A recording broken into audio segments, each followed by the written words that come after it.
dans cette vidéo une notion qui n'est pas forcément évidente, c'est la notion de prendre la fraction de.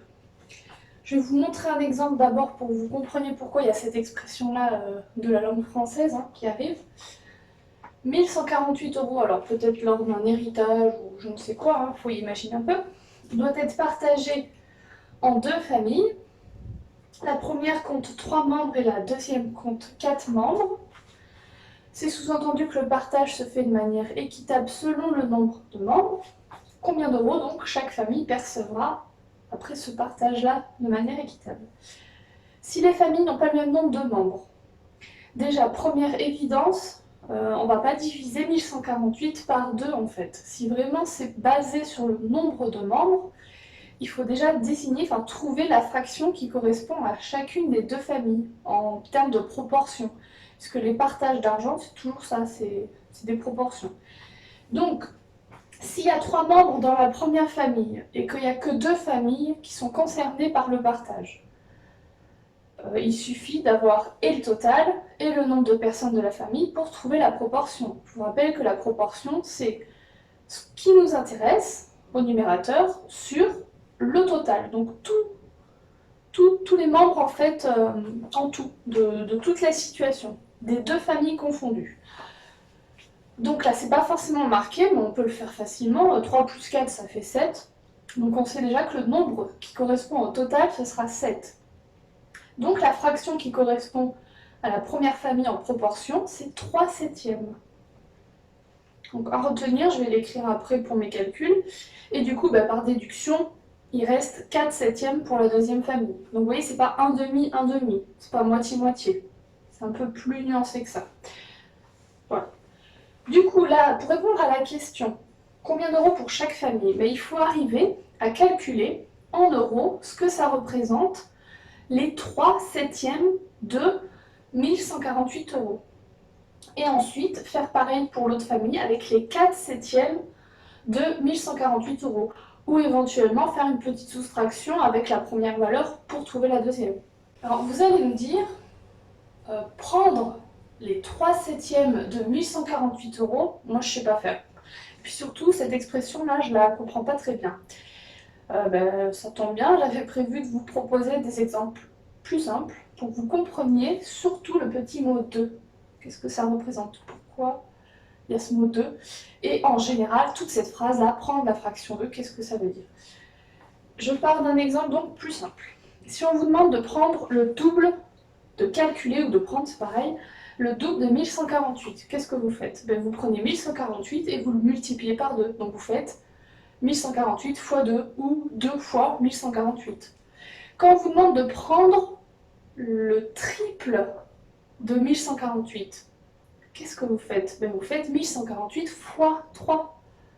Et bien là, pour les fractions, je rappelle que les fractions, ce sont des nombres comme les autres, ce sera pareil en fait. Prendre la fraction d'un nombre, prendre les 3 septièmes de 1148, et bien c'est multiplier 1148 par 3 septièmes ou faire 3 septièmes fois 1148.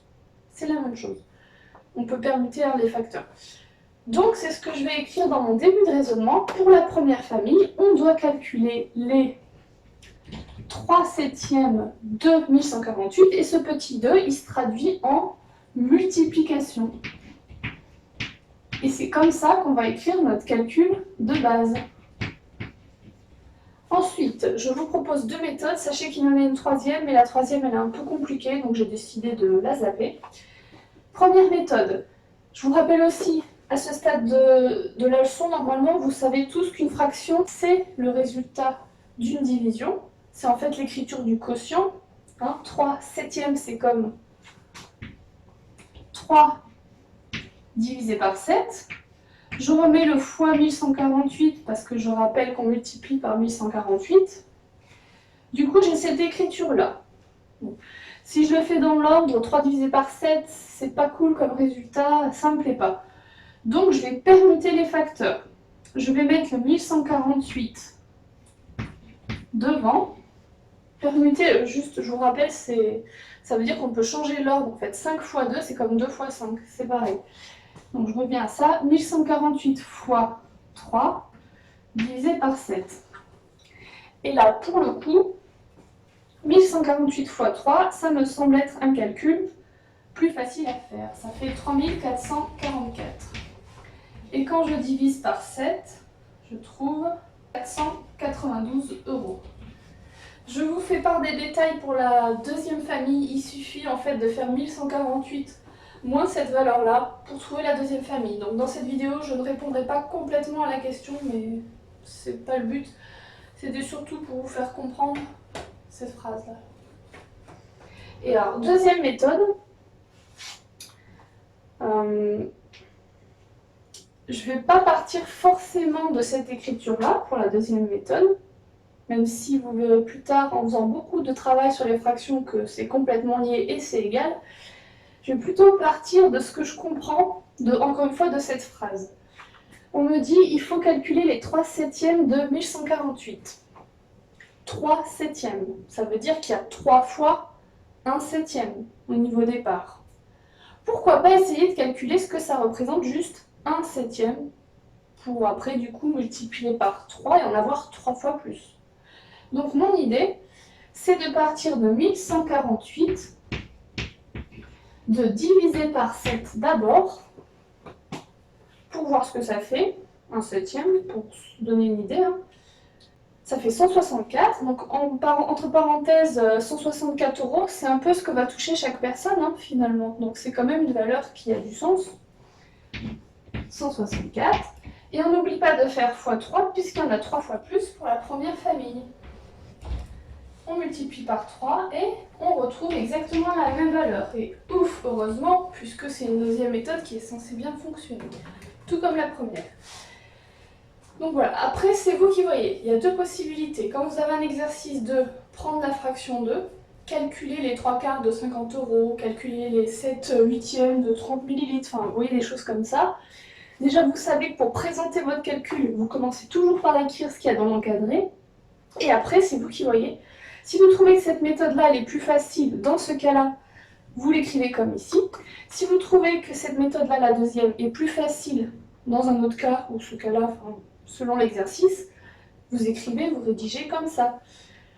C'est petit 1, la méthode que vous préférez, qu'il faut utiliser vraiment en priorité. Mais petit 2, si elle est difficile à faire alors que vous la préférez, il faut toujours privilégier celle qui est la plus simple et la plus rapide et dont le calcul est, on va dire, beaucoup plus facile à faire. Alors, j'essaye de m'expliquer. Il se trouve que parfois, la méthode 2 ne va pas forcément très bien, parce que là, 1148 divisé par 7, on a eu beaucoup de chance que ça tombe sur un nombre entier, finalement. C'est pas obligé. Imaginez un problème où, quand on divise par un nombre, ça tombe pas sur un nombre entier. On a déjà une erreur en approchant la valeur, et après en remultipliant derrière par autre chose, par 3 ou par un nombre plus grand. Donc l'erreur qu'on commet, elle est beaucoup plus grande.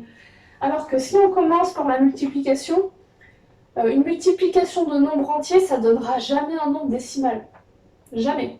Ça donnera toujours un nombre entier. Donc au pire, vous faites la division à la fin et du coup, vous êtes sûr d'une chose. Si la réponse attendue elle est entière, la division va forcément tomber juste. Et si la réponse attendue n'est pas forcément attendue entière, vous avez le droit d'arrondir à la fin parce que de toute façon, vous avez tout fait pour que ce soit le plus exact possible. Vous avez commencé par la multiplication. Je ne sais pas si je suis claire, mais donc c'est un peu pour vous dire que même si vous trouvez que celle-là elle a l'air plus simple, c'est un peu ce que vous feriez naturellement, il se trouve que parfois cette méthode-là, en fait, elle marche plus quoi. Elle est plus universelle, on va dire. Elle marche tout le temps, cette méthode-là, vraiment. Donc c'était une façon d'écrire qui vous gêne un peu, mais n'empêche que cette méthode-là marche tout le temps. Cette méthode-là marche pas mal aussi, mais pas à 100%. Voilà, à bientôt.